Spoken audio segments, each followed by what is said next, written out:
Donald Trump just went on the record and said something that should be the lead story on every network on the planet. Word for word, this is what he said.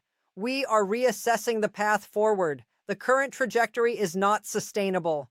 And within hours, his own Secretary of Defense, sitting in front of the Senate Armed Services Committee, said the mission objectives remain, quote, fully achievable with continued commitment. The commander-in-chief says the trajectory is broken. His own defense secretary says the mission is on track. Those two statements cannot both be true. I want to break this down properly because what happened in the last 24 hours is not a policy disagreement. It is not a communications failure.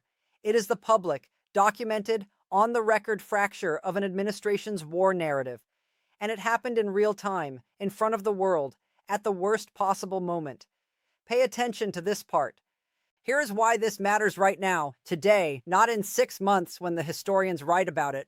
When a wartime president publicly signals that the path is unsustainable, three things happen simultaneously.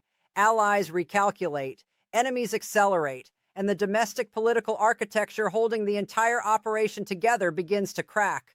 Not gradually, not metaphorically, structurally. The credibility of American deterrence, the invisible force that stops conflicts from starting in the first place, is directly tied to the perception that when Washington commits, Washington follows through. The moment that perception breaks, every adversary from Taipei to Tehran recalibrates what America will actually do when tested. Gone. That leverage, gone in one press conference. And an emergency meeting has been called, the kind that does not appear on the public schedule. The kind that happens when the people running a war realize the story they have been telling the public and the story they have been telling themselves are no longer the same story. Let me be precise about what we know and what we do not know, because precision matters more than narrative in a situation this consequential. What we know, Trump made the unsustainable trajectory statement during an unscheduled interaction with reporters in the East Room on Tuesday, confirmed by the White House pool transcript. What we know, Defense Secretary Pete Hegseth testified before the Senate Armed Services Committee within hours using language that directly contradicted the president's framing, according to C-SPAN's unedited record. What we know, the National Security Council convened an emergency session, confirmed by 3 separate officials speaking to Reuters on condition of anonymity, within 90 minutes of Trump's statement becoming public. What we know, 2 senior military commanders have requested classified briefing sessions with congressional leadership, a procedural move that signals they are distancing themselves from the political narrative before the collapse becomes complete. What we do not know, what exactly was said inside that emergency meeting, who was in the room, what options were presented, and whether anyone pushed back against the president. What we do not know, whether this represents a genuine strategic reassessment or a negotiating signal aimed at a specific foreign audience. And that question, that single unanswered question, is the most consequential question in geopolitics right now. What does it mean when the man who started this war admits it cannot be won? To understand how we arrived at this moment, you need to understand what was promised and what was delivered.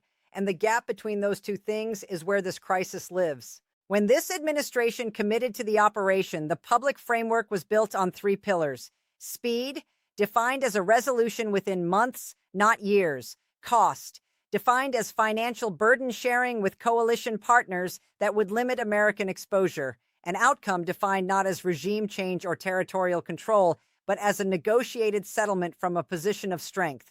18 months later, none of those 3 pillars are standing. The timeline has stretched. The cost-sharing arrangement with Gulf Cooperation Council partners collapsed quietly in the spring when Saudi Arabia and the UAE began conditioning further financial commitments on a political roadmap that Washington refused to provide. This was reported by the Financial Times in April and received almost no attention in American media.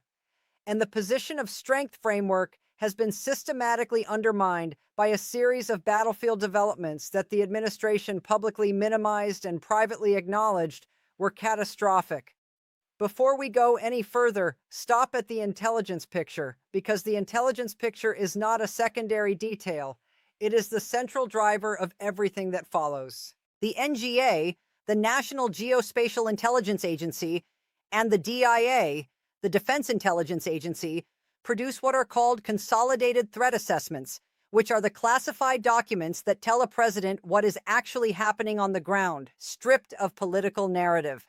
According to sources familiar with the most recent assessments cited by the Washington Post last week, those documents described the operational environment using language that had not appeared in official assessments in over a decade. The word used was degraded. American strategic positioning in the theater had been described as degraded, meaning the ability to achieve stated objectives had materially diminished, not through enemy action alone, but through the accumulated cost of sustaining an operation that was never designed for this duration. Degraded is a bureaucratic word, but in an intelligence document describing a wartime mission, degraded means one thing. It means the people doing the actual analysis no longer believe the stated goal is reachable. That is where we were. Here is where we are now. Now understand what Trump's statement means, not the surface of it, the architecture underneath it. Politically, this is a president creating distance between himself and a policy outcome he can see coming. When a leader says unsustainable trajectory, they are not describing a problem they intend to solve. They are beginning the process of constructing a narrative in which the failure, when it comes, belongs to the situation rather than the decision maker. That is the language of a side preparing an exit, not a side preparing an escalation. Militarily, the implications are more severe. When a commander-in-chief publicly signals strategic doubt, the operational chain of command faces an immediate dilemma. Do they continue executing the current mission, knowing the political authorization for that mission is now publicly in question? Or do they begin force protection planning for a potential drawdown, which changes every tactical decision made in the field from this moment forward? There is no clean answer. And the absence of a clean answer is itself a strategic vulnerability. Symbolically, and do not underestimate the symbolic dimension, because in warfare perception is reality, this statement has been heard in Moscow, Beijing, Tehran, and Pyongyang within hours of being made. Every one of those governments has war-gamed the scenario in which American political will fractures before military objectives are achieved. They have modeled it. They have prepared for it. And today they received confirmation that the scenario they modeled is unfolding. Phase 1 of this conflict was commitment, the deployment of political capital, military assets, and public credibility to the operation. Phase 2 was execution, the attempt to achieve stated objectives within the promised timeline. Phase 3, the phase no one in this administration wants to name publicly, is consequence management, the controlled or uncontrolled process of extracting from a commitment that can no longer be fulfilled. Phase 1 is complete. Phase 2 has failed. Phase 3 has begun. And the emergency meeting is the first official acknowledgement that the people in this building know it. And now look at the fracture, because the implications of this moment extend far beyond the battlefield. Look at the alliance architecture specifically, because it is more fragile right now than any public reporting has captured. The United Kingdom has been the most visible coalition partner, but British parliamentary support for continued engagement was already razor thin before Tuesday. After Trump's statement, 3 Labour MPs who had been swing votes on the authorization extension publicly called for a parliamentary debate on the mission's continued mandate. That is not a ceremonial gesture. That is the beginning of a political process that could formally withdraw British operational support within weeks. Germany and France have been quieter, which is itself the signal. When Berlin and Paris go silent on a shared Western operation, it does not mean they agree. It means they are waiting to see which way the collapse falls before they position themselves accordingly. And then there are the trapped nations, the partners who cannot exit without catastrophic consequence and cannot stay without paying an unbearable cost. Jordan is trapped between a security relationship with Washington it cannot exit and a domestic political pressure it cannot absorb. The Jordanian government has been managing internal opposition to this operation since month 4. Every month that passes without a resolution deepens the domestic fracture. Israel is in a structurally different position, but faces the same impossible geometry. The operational coordination built over the last 18 months cannot be dismantled quickly without creating security gaps that adversaries will exploit within hours. Canceled. The foreign ministers' meeting scheduled for Thursday in Doha has been canceled. No official explanation. No rescheduled date. That is not a scheduling conflict. That is the diplomatic equivalent of a controlled detonation, clearing the space before something larger comes down. Now understand the economic dimension, because this is where the consequences become personal. Brent crude moved $4 in 90 minutes after Trump's statement became public. $4. That is not a market reacting to news. That is a market repricing risk, recalculating the probability of a disorderly exit from a theater that sits adjacent to 20% of the world's daily oil supply. When oil crosses $90, that is not a number on a chart. That is your gas prices. That is your heating bill. That is the cost of every product that moves in a container across an ocean. And the trajectory right now is not pointing down.